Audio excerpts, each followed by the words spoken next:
今开始，赶紧来关心站10点外，一台游览车驶伫国道1号5股到杨梅的高架桥往南，驾驶是雄感觉车辆怪怪，赶紧带14个乘客逃生，真正无到10分钟的时间，游览车规台捣毁，加载无人伤亡。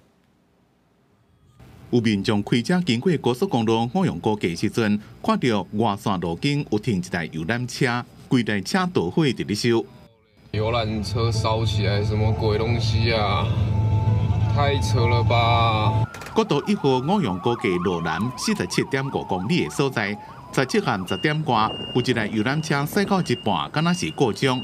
56岁姓游的驾驶赶紧将车内14位乘客落车逃走，无到10分钟，游览车就规台捣毁。 消防人员赶到现场，赶紧拍火，经过半点外钟才将火控制掉。那你怎么发现车子起火？怪怪的味道啊！开车的时候怪怪的味道，有看到火光啊，就开到路边了啊。规台车烧到只敢剩车架啊尔，14位乘客由客运接班车再离开现场。为什么车会捣毁？驾驶讲也唔知。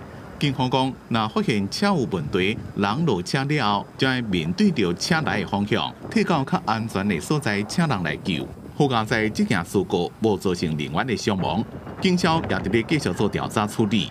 记者综合报道。